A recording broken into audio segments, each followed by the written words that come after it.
Hello and welcome to IR Thinker, where international affairs are discussed. I'm Martin Zupko. Today I'm interested in Russia's role in the Middle East, especially after the invasion in Ukraine, especially after bad events and sad events that are going on in the international dynamics related to Russia. I would like to know how the Russia is doing in the Middle East. What are the objectives? What are the security objectives, geopolitical objectives? And all this is going to be answered by my today's guest, Daniel Rakov. Daniel, welcome. Thank you, Martin, for inviting me to speak. Daniel is an expert on Russian policy in the Middle East and a great power competition in the region. He is a senior researcher at Tel Aviv University's Elrom Center for Air and Space Studies, also at the Jerusalem Institute for Strategy and Security. He served in the Israeli Defense Forces for over 20 years, mainly in the Israeli Defense Intelligence. From 2019 to 2021, he was a research fellow at the Russia Studies program at the Institute for National Security Studies in Tel Aviv. So that's about Daniel, and let's start with the first question. We know Russia is in some way connected to Syria. So my first question is, to what extent has Russia's involvement in Syria been motivated by geopolitical objectives, and how does this involvement reflect Russia's broader strategy in the Middle East?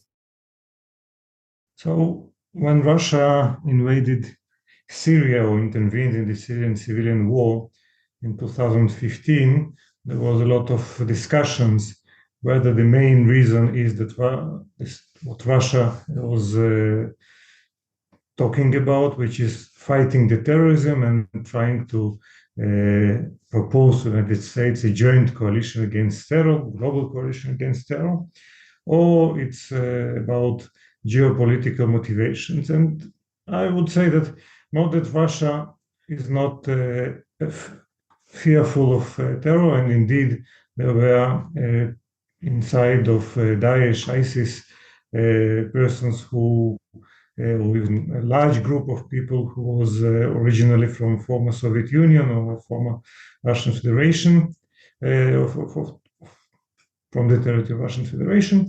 But I think that the main issue was the geopolitics.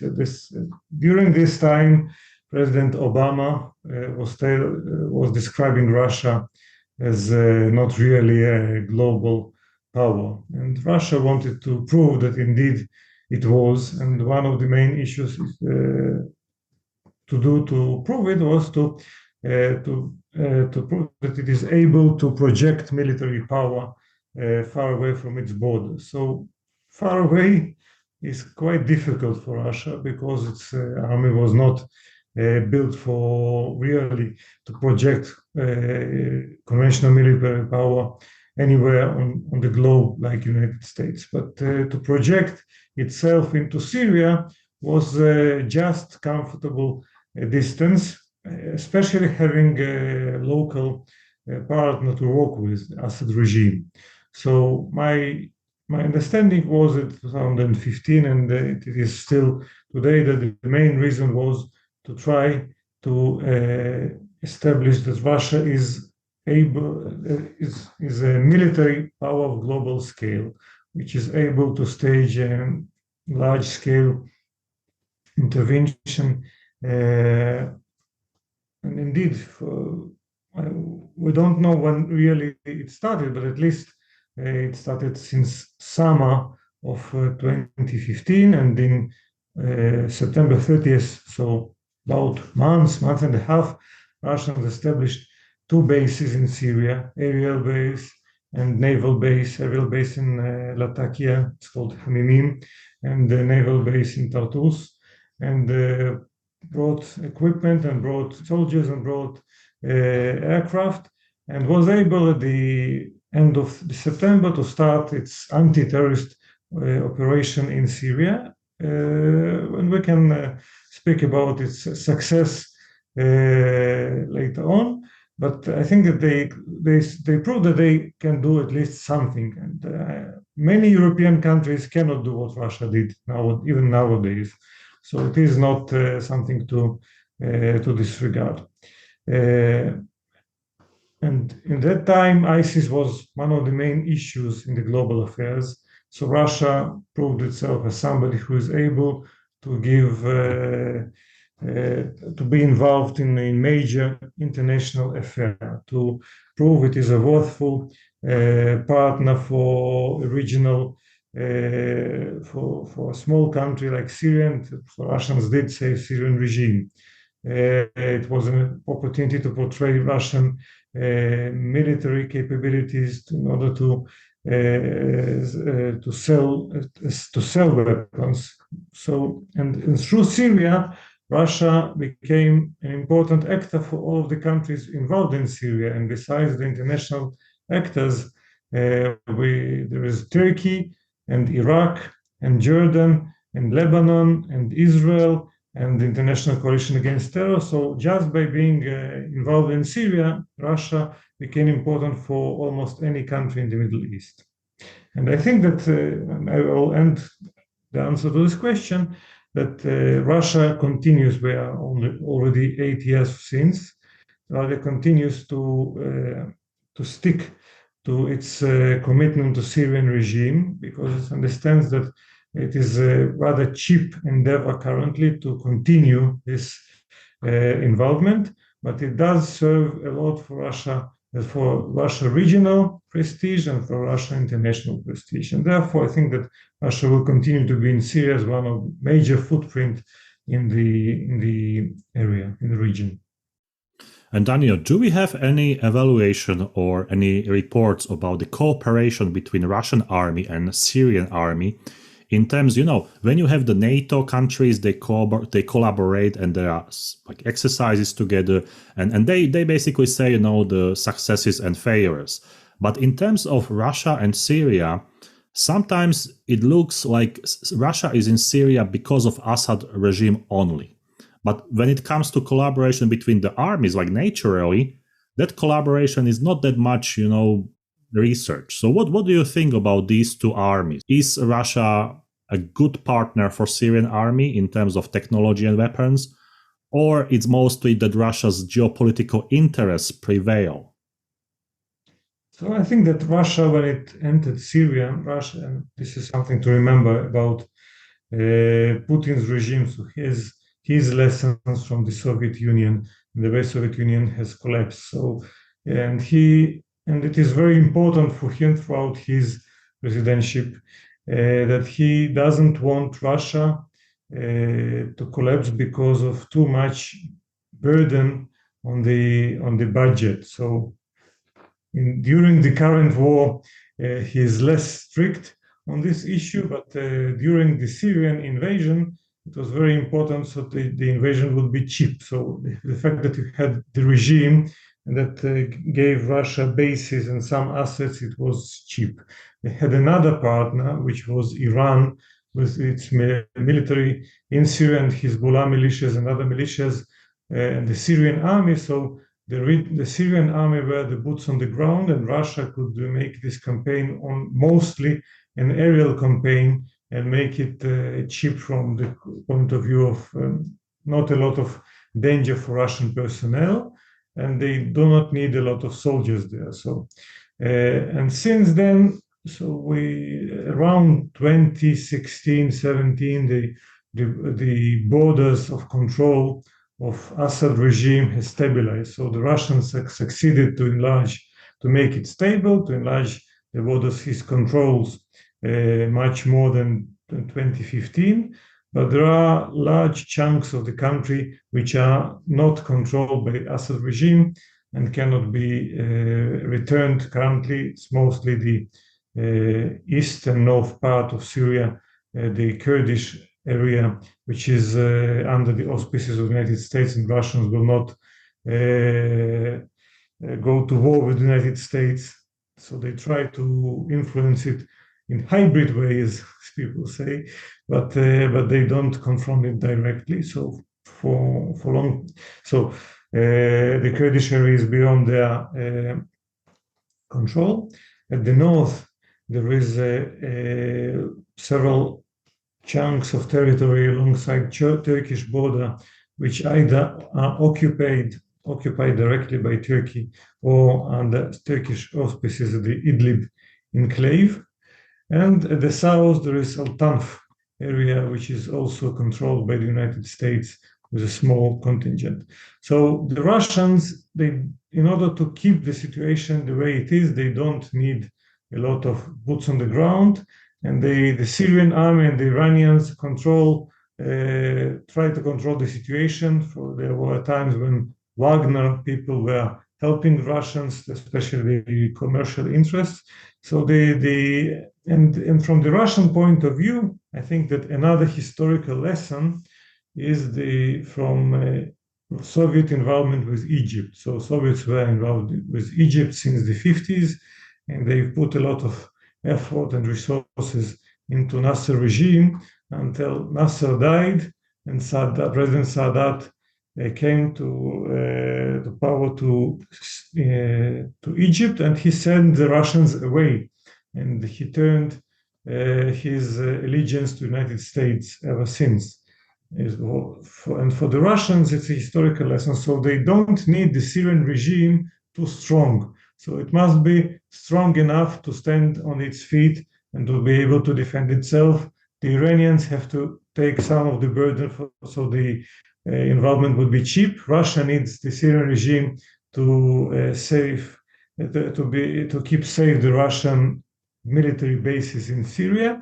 And the Russians are helping Syrian regime, but it seems that especially currently during the Ukraine war, they cannot afford to bring sophisticated weapons to Syria. And even more, there was S-300 air defense system that was supposedly at the Syrian hands since 2018, and the last year in 2022, the Russians have taken it away in order to upgrade because they needed it to defend the Russian soil.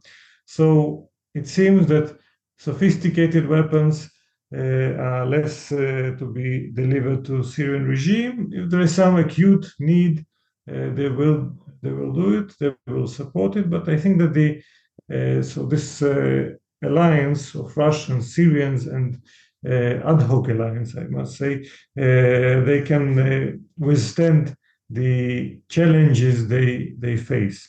And last thing, but to speak about the essence of Russian alliances at large. So they say there is a known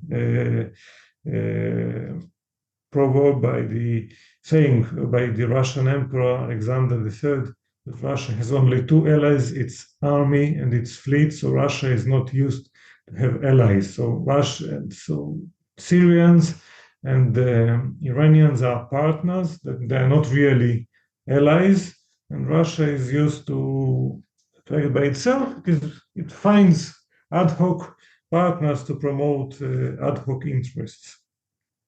And do Russians still operate in Latakia and Tartus? What is the stage of those two military bases at the moment?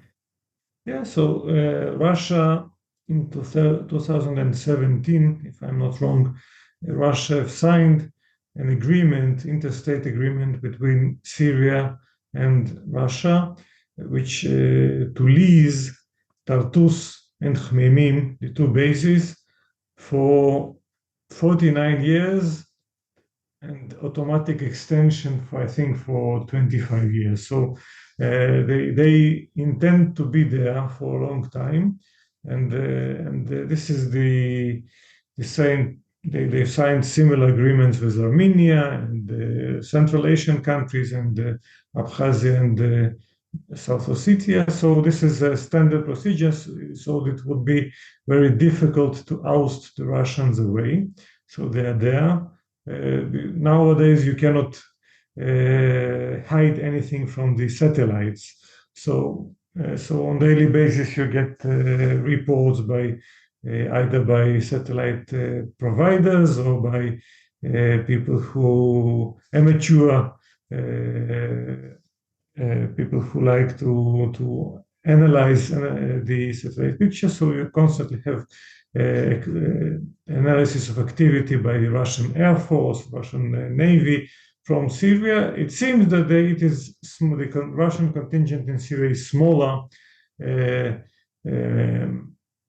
number-wise. The number of soldiers than it was in 24th of February 2022. It is for sure that the number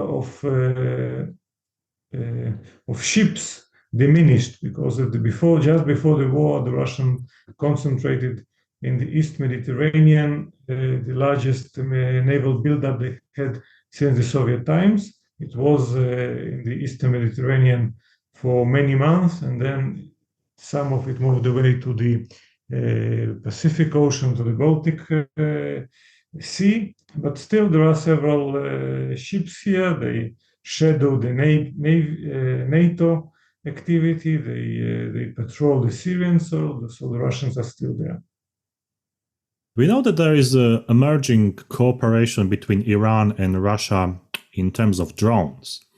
And we had some talks with experts and many journalists who are concerned that Russia may supply some advanced weapons to Iran as in exchange for the drones and for some technologies from Iran. What would be the security implication for the Middle East if this happens? There is since 2015, which was also a year when JCPOA, Joint Comprehensive Plan of Action, which is a nuclear agreement between Iran and the P5 and +1, the permanent 5 members of the United Nations Security Council and European Union and Germany, was concluded. So since then, there's a lot of debates whether Russians will supply Iran with weapons. So even before the JCPOA was concluded, the Russians suddenly unfreezed the S-300 deal they freezed in 2010 and supplied it to Syria. And since then, people were speaking about Sukhoi 30, Sukhoi 35, Yakovlev Mach 130. All of these are military aircraft, or Yakovlev Mach 130. It's a training aircraft, or submarines and air defense systems. So the Iranians they do not produce some sophisticated military platforms.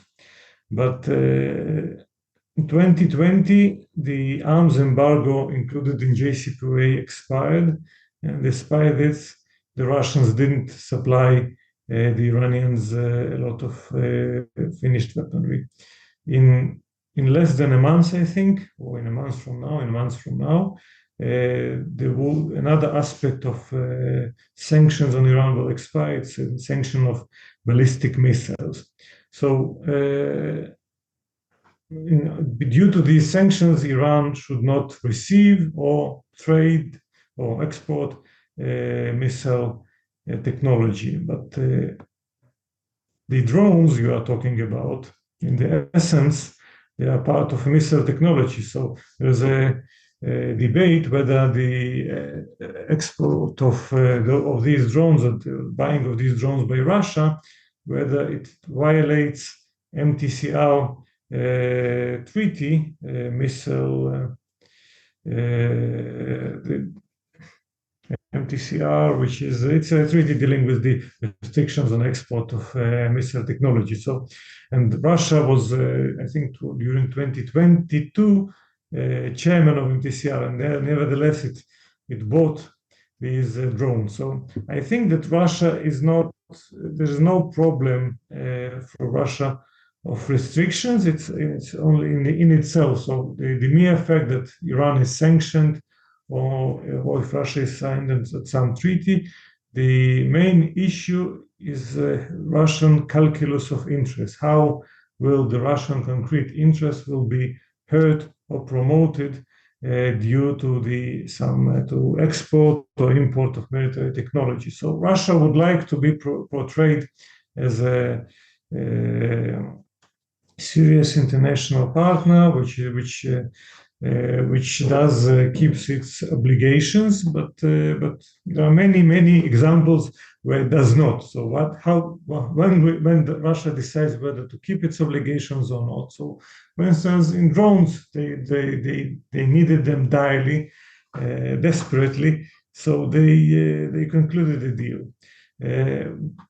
Since then, not a lot of military equipment went to Iran. So we've seen, I think only last month, two Yakovlev Yak-130 planes landing in Iran. So I think that the issue is that major weapon systems, it's difficult to hide them from the satellite. So if they are there, people will see them. If they are in Iran, all the countries which are enemies of Iran, which is Israel and Saudi Arabia and the Gulf countries, they will pressure Russia. Russia is connected to the Gulf countries, so it doesn't want to give too much at once. There are other ways in which Russia can compensate Iran. So, and there are items that cannot be. It's difficult to picture them by satellite. So, not fully assembled systems, but disassembled system technologies, know-how.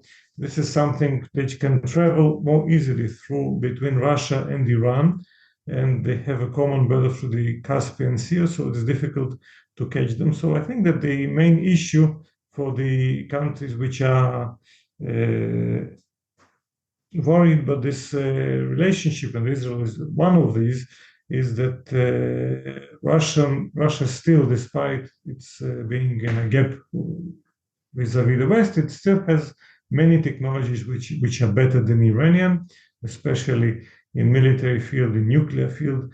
And there is a fear that this growing dependence will bring the Russians to give Iran technology, not necessarily fully assembled weapons. And even if not Russia, there's a possibility that there will be a Russian scientist or Russian engineer which will work with the Iranians without the permission of the Russian government. So this is an issue to watch.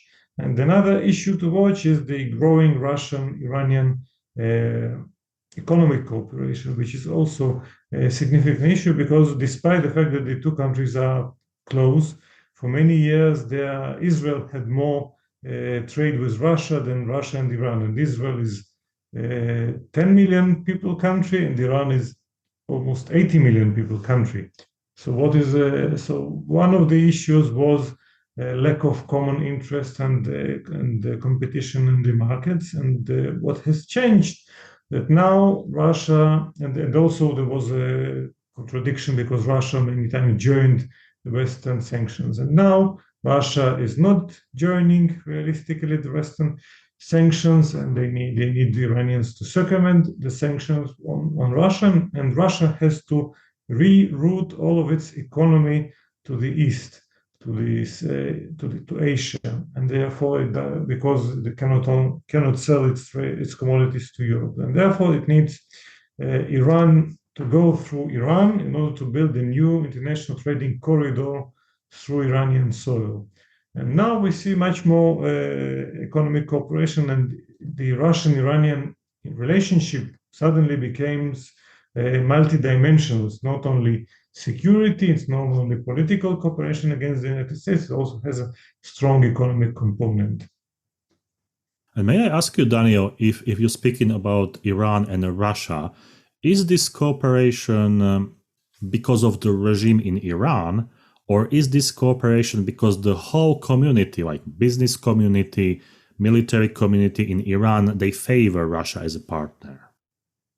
I think that there is a lot of discussions how should we describe this relationship, because in the recent months the Russians, unlike beforehand, started to describe this relationship as strategic partnerships, which is previously they would say it's a relationship aiming towards strategic partnership. So they've upgraded their way they speak about it. But the two countries have a lot of contradictions from their common history. So the Iranians are still very, very suspicious about the Russians, and and the recent decades, even the recent years didn't prove for the Iranians that they can fully count on Russia. But not that Iranians have many choices, like the Russians. So they work together where they identify common interests and they try to hedge so they will not be hurt. So I think also it's both the leadership and the public. Many times you hear in the Iranian newspapers criticism about being too dependent on Russia and not going far away. And for the Russians, the Russians are quite xenophobic as a nation. So it's a dialectic. So Russia is an empire built of many nations, and if you speak to Mr. Putin, it's a unique civilization being able to accommodate many different nations, and they work with all of the countries of the global south. And nevertheless, if you pick the mean Russian in the street, I suppose that he will try to he will not be friendly towards the Muslim Iran. So there are some contradictions, but the two countries are squeezed by the common enemy, the United States and the West. So they identify common problems, common capabilities to help each other. And when suddenly many sanctions were imposed on Russia, you would read the Russian newspapers, and many Russian reporters would go to Iran and say, okay, this is an example of a nation living for many dozens of years under harsh sanctions, and you see they can cope. They're happy. So we should study from their example. There is China in the Middle East. Does it make Russia stronger, or China is maybe complicating some goals, some strategic goals of Russian interest in the Middle East? So how is it? How is China influencing Russian diplomacy? So I think Russians are both. There is a need to cooperate with China, but there is a great apprehension to become the young partner of China. So there's constant dialectics in any field, but I think that in Middle East it is less acute because both two countries, they don't aspire to be regional policemen. So the Russians do not aspire to control the Middle East. They only need to promote their interests here, and China is similar. So, and even for China, Middle East, I think it is important. It is less vital than it became following the war than for Russia. So it is important, but the China is still not much invested here. So there is some competition, but mostly it's a complementary role for the two countries to be against the United States, to provide the regional actors opportunity to hedge as against the United States. I think even for Russia, it is helpful. So because Russia is now toxic, dealing with Russia is toxic for any country in the world because there is a price to pay many times vis-a-vis the country's ties with the West. If you trade Russia, it's more difficult to maintain relationship with Western countries. But for the Middle Eastern countries, I think they think, okay, if we will now sever our relations with Russia, what will China say? Or how will we be able to maintain our freedom of movement afterwards? Because the next would be pressure to severe ties with China, and China is important player. So I think that in that way there is complementary roles. Russia is more active in the Middle East, both militarily and politically. China is sitting from behind. Many times it gives Russia to lead and to absorb all the pressures, while China enjoys the results. I think that there might be also competition in the military sphere. So it's more difficult for Russia to export weapons, both because it needs weapons now for its war with Ukraine, and the reputation of Russian weapons suffered during this war. So there is a niche being opened to China. There are some signs that China exploited niche, but not too much. And the same might go with the nuclear reactors export. So, and for China also, it is the world. It has its global risks and it has its global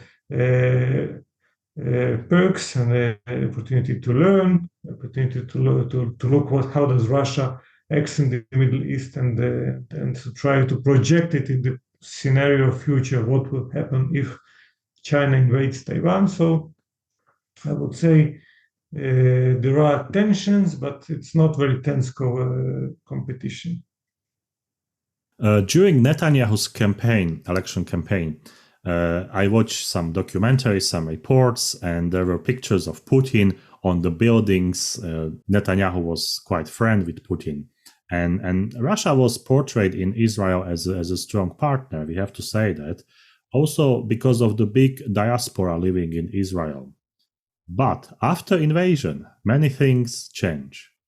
The top scientists, the artists, they escaped to Israel and different countries because they didn't want to be a part of that sort of politics of Putin regime. And Netanyahu has internal problems with judicial reform and protests in Tel Aviv and Israel. So it looks like on both sides, the situation has changed dramatically. How this impact the geopolitics of Russia and Israel in terms of their relations?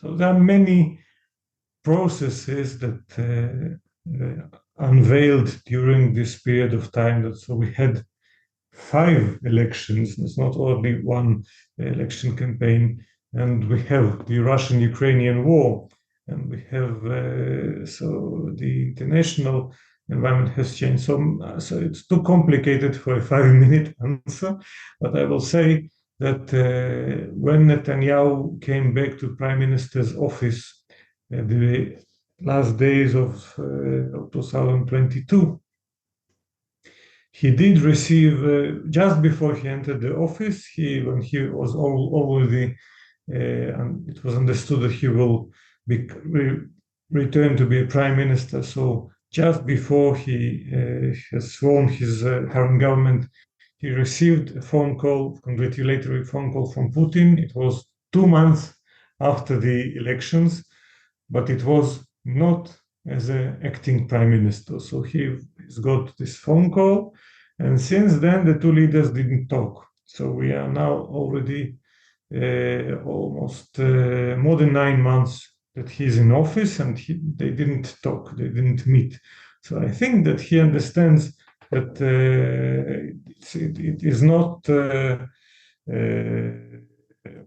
doesn't gain him any political advantage to speak to Mr. Putin, and it might be even toxic because there is a both internal debate inside Israel whether what should be the relationship with Russia, and there are pressures from outside. So nevertheless, I think that since Netanyahu was prime minister, he was prime minister since 2009, and then he stopped being a prime minister for about 1.5 years in 2021, 2022, and now he's back. So, but and we have 2 prime ministers in between, Bennett and Lapid, and I think that throughout this time, in general, there is the same policy Israel has towards Russia. So Russia is a partner; it's not an ally. There were possible joint interests, especially when Israeli Air Force is on the daily basis attacks on the Syrian soil, and Russian Air Force also is active there, and there is a need to deconflict and not to interfere. So it was very important for Netanyahu and his subsequent governments, and also currently. So Israel is in between, unlike the countries in the Western camp, where Israel, if you meet any Israeli, they will say that we are in the West, despite the fact that we are in the Middle East, but we're in the West in our understanding. So unlike the Western countries, Israel did not sever relations with Russia. Israel did not impose sanctions, despite the fact that it does fulfill sanctions by the United States if they influence the Israeli companies. We have flights, direct flights with Russia, and still there is below the level of prime minister. There are connections, not many. Even ministerial connections are very scarce. But 1 month ago, suddenly, all of a sudden, the Israeli ambassador in Moscow signed a culture agreement with the Russian culture minister. So we do have relationship there, but I think that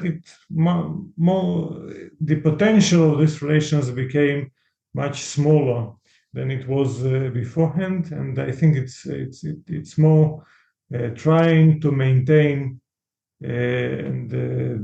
what exists, and it's very difficult to develop. So it's impossible to develop technological cooperation. Even beforehand, it was almost impossible to develop security cooperation because besides the confliction between the two armies. The trade is under pressure from the sanctions. I think that 2022 there was a small raise in the trade. I think because Russia tried to find alternatives to its European trade. I'm not sure what will be in 2023, but I think there are a lot of obstacles. So it's difficult to explain on political level. It's difficult to grow, and so Israel is balancing, and many times people ask me, so okay, Israel wants to be inside the Western camp. Israel says it's a small country, but it's a strong country because it has defense industry and etc., big army. So how come, unlike the Baltics, for instance, Israel will not supply Ukraine with weapons? And we do look at Ukraine. Israel condemned Russian invasion. It voted with the Western camp in the United Nations General Assembly, and so formally Israel is against the war and supports the Ukrainian territorial integrity. So how come didn't Israel help Ukraine only in the non-lethal weapons?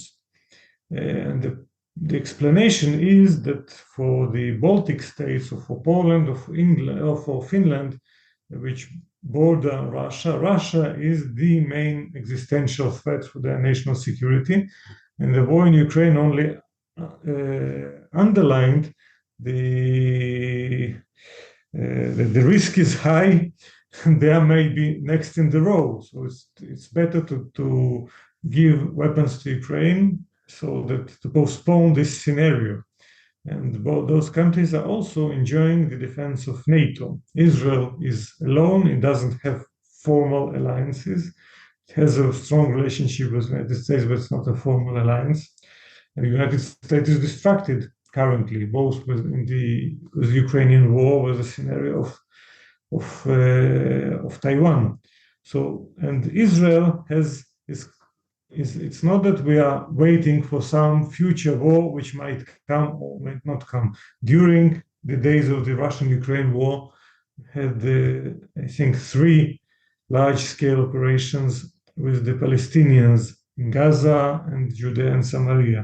There's a constant threat that in any moment there might be explosion of our relationship with Hezbollah, which is called militia, but it has a bigger army that many European armies has, with 100,000 rockets arsenal and the ballistic missiles and air defense systems and very large, skillful military power on the land forces. And there is Syria, which is being so it's weak, but it's become stronger and more stable. It's also not friendly, and we have Iran, which slowly but steadily gets closer to nuclear weapons and enlarges its ballistic missile arsenal. So Israel has a lot of problems. It needs most of its weapons. Indeed, Israel exports weapons. But there is an understanding, I think, that if Israel will sell lethal weapons to Ukraine, the Russians will try to retaliate against Israel, and Israel would not like to have another hot conflict. If you ask me, I think that Israel could do more behind the scenes without announcing it through the third countries, etc. But still, if you think that the important issue to look is public opinion polls, and we had several weeks ago.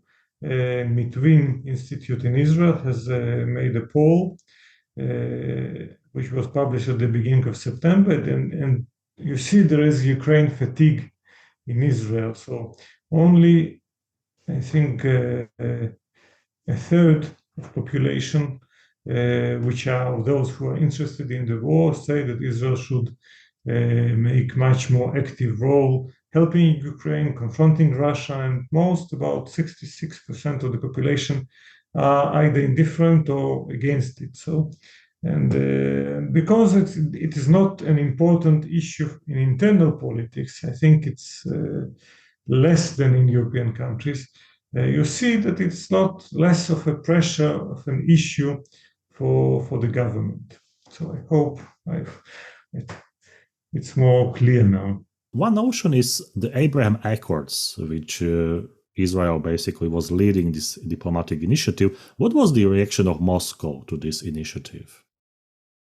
So I'm not sure whether they were caught unprepared, but they didn't go.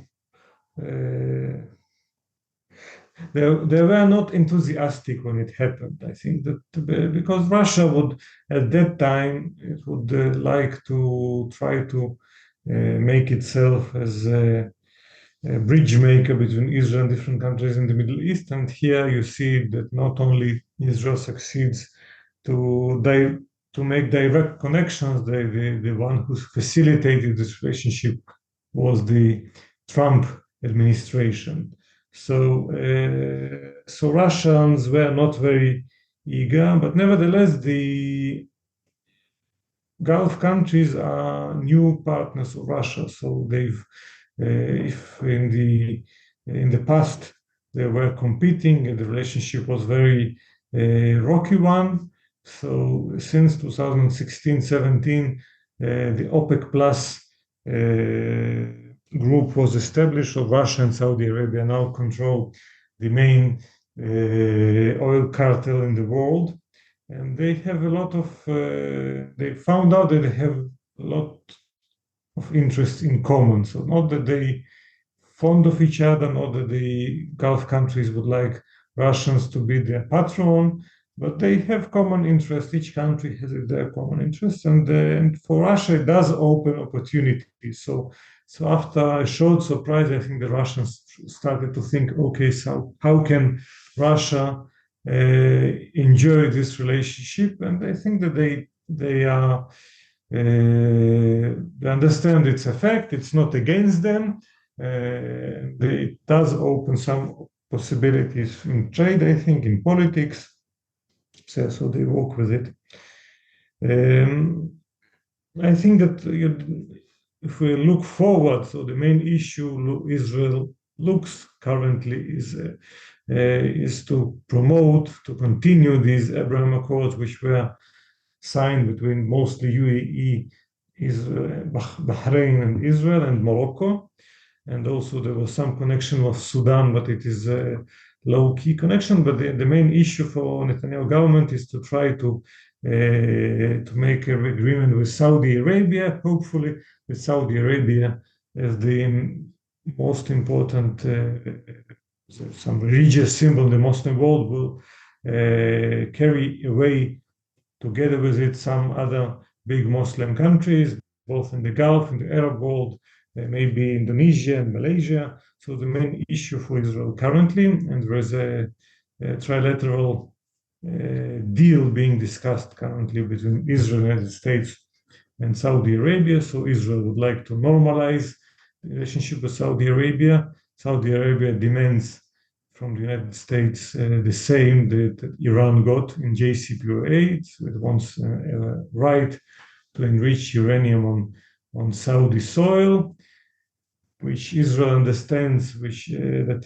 it will make Saudi Arabia closer to a nuclear bomb, because this enrichment of uranium in civilian and the nuclear sphere is the same. Civilian and the military nuclear, the realm is the same. So this is a big question mark. And also the Saudis demand from Netanyahu government to make some rapprochement or some gestures towards the Palestinians, which is an issue which is difficult for Netanyahu. It involves also Israeli internal politics. So, where does it connect Russia to? So, if this agreement would be concluded, it seems that Saudi Arabia will also conclude some strategic alliance with the United States, sign, which might be the demand the Saudis to diminish their relationship with the Russians, which currently Saudis and the Russians, as I mentioned, they control OPEC, and OPEC is the lifeline of Russian economy, because the export of gas and the oil and their derivatives is the most important income of Russian economy. So this is the way it might connect, and but still I think that Israel is viewed as a minor actor, and the main actors are Saudis and the United States, and therefore I think that even if this agreement will be concluded and Russia will suffer for it, they will criticize mainly United States and Saudis and not Israel. One of the strong international notion or concept of Russia was always energy security and energy diplomacy, especially before the invasion, when the sanctions were less strict. Gazprom, Lukoil, all those companies, they were internationally very active. How do you understand current situation with Russia's energy diplomacy in the Middle East? That's the first question. And the second question, we know that Russia is trying to export, especially Rosatom, nuclear energy power plants, sort of projects to the Middle East. Do you think that this might also be sort of, incentive that firstly the nuclear power goes, maybe nuclear weapon will follow? Okay, so there are two questions.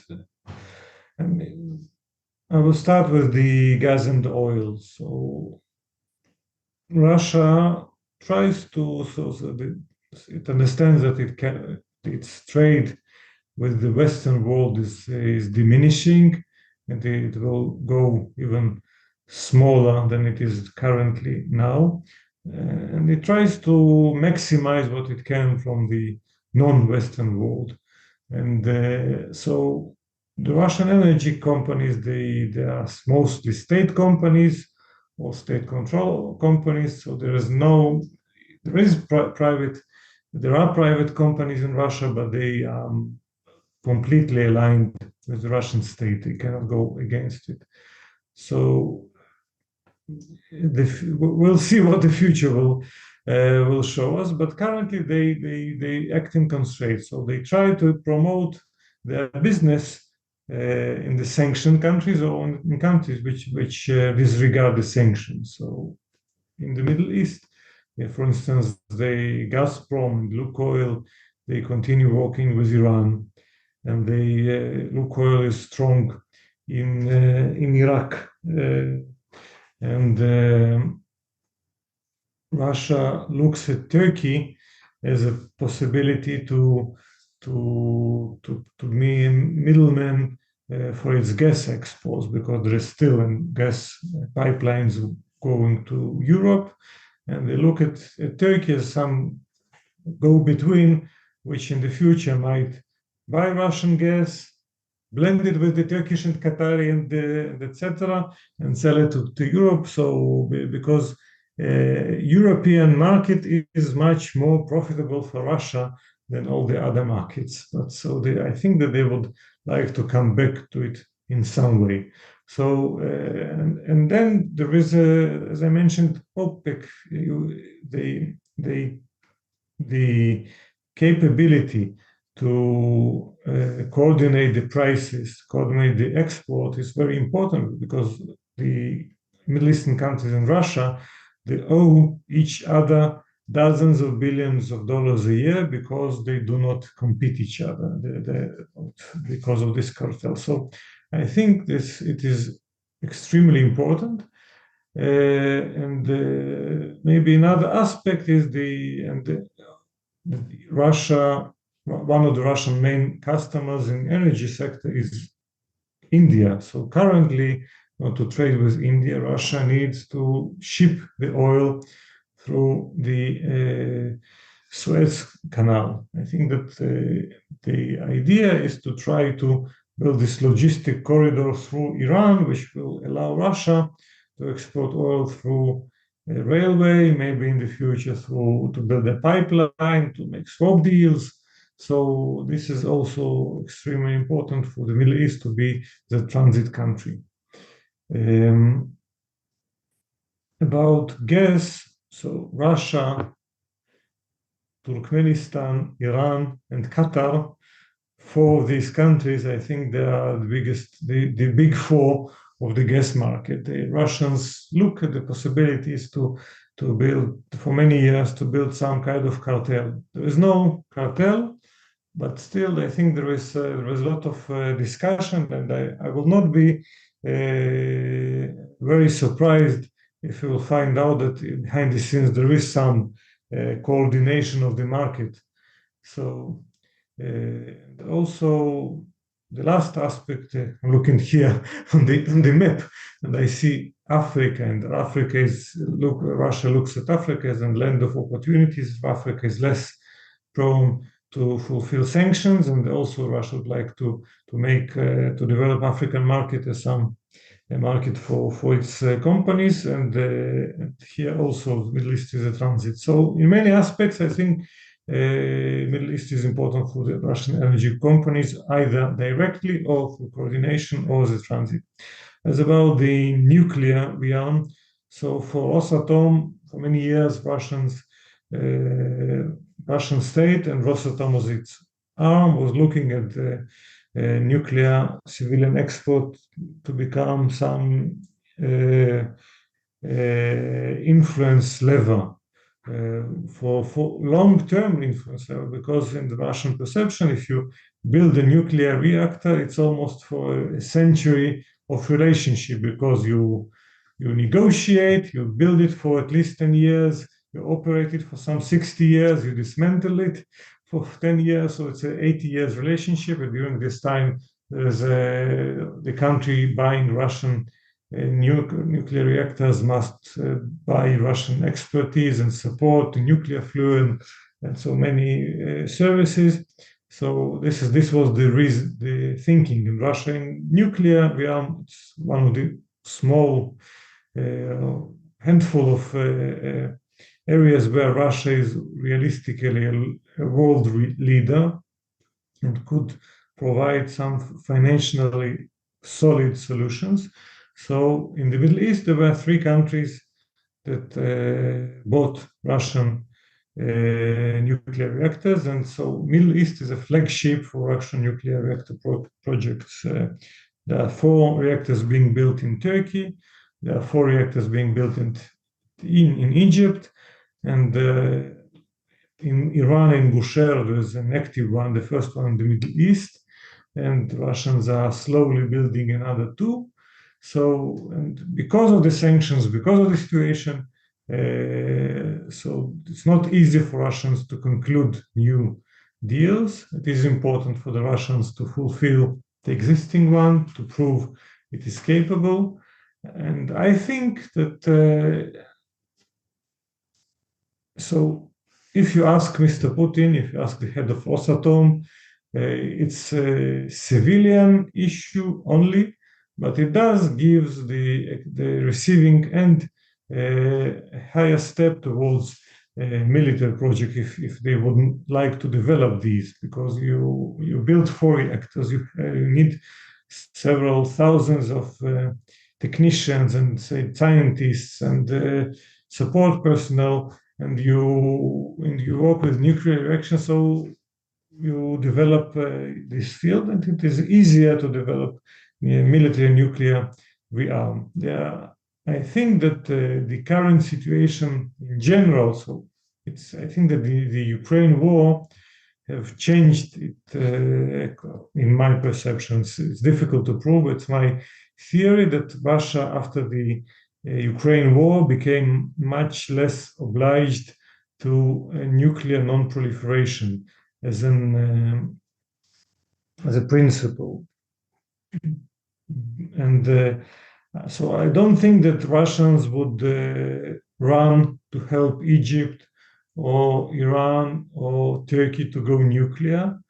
But I think they are much more lax in not preventing it, because I think that it's not Russia's war to fight; it's a Western war to fight, and Russia already lives with nuclear North Korea, nuclear China on its border, nuclear France, nuclear United States, nuclear Great Britain. So Iran, Egypt, it will not change the situation completely. The last question for today's interview, and this question comes from students.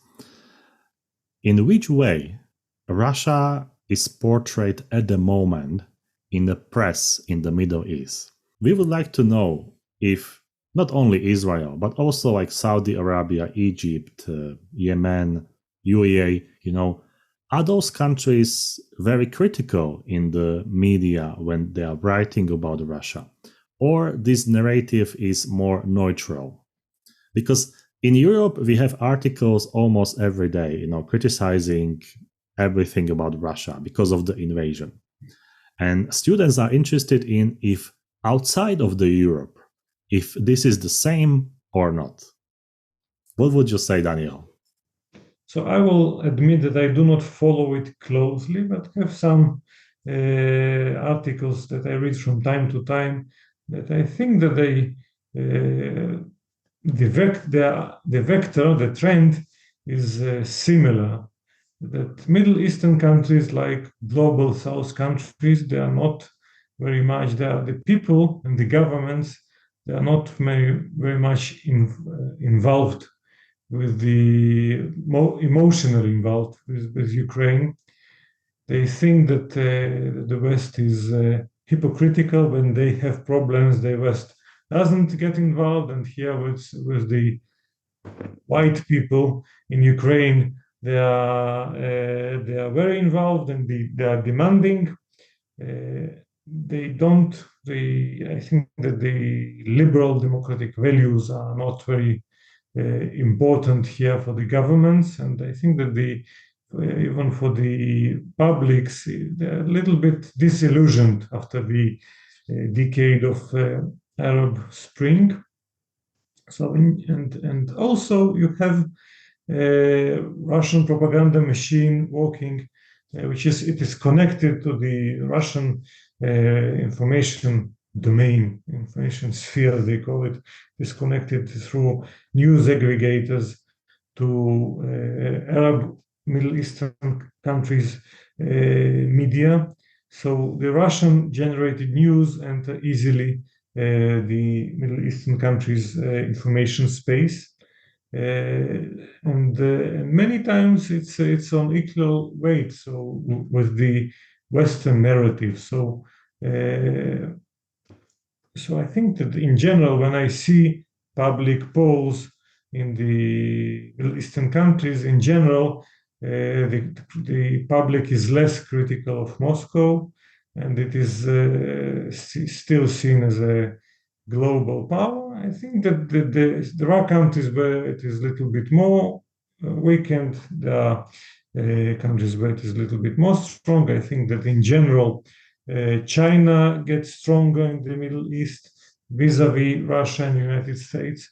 And I think that in information domain, in the public opinion domain, the fact is that there is no pressure from from the people on the governments also. Not it's very important list, but they do pay attention, and there is no issue whatsoever, I think, about working with the Russians, and therefore here it's also rather a successful story for Russia. Also, some of the Russian media venues, they have channels speaking with in Arabic. There is Russian Arabic speaking television. Russian news agency has an agency. Several of those have also Arabic channel, Turkish channel. I'm not sure. I don't think that they have a lot of in Persian, but Iran is not a problem. Daniel, thank you very much for your insightful thoughts and perfect analytical remarks that open many perspectives and many ideas for future research for our students and international audience. I really enjoyed talking to you about Russia in the Middle East because it's a complicated topic. There are many countries, very different countries, but Russia is in somewhat it's going through and it's diplomatically active in the Middle East. Therefore, I would encourage people, especially my students, to research Russia's role in the Middle East in a much more scale. So, Daniel, thank you again. Thank you for being on IR Thinker. Thank you, Martin, and I wish you luck with this project. I know that it takes a lot of effort from you, but I think that it gets a success. So thank you for having me here, and good luck.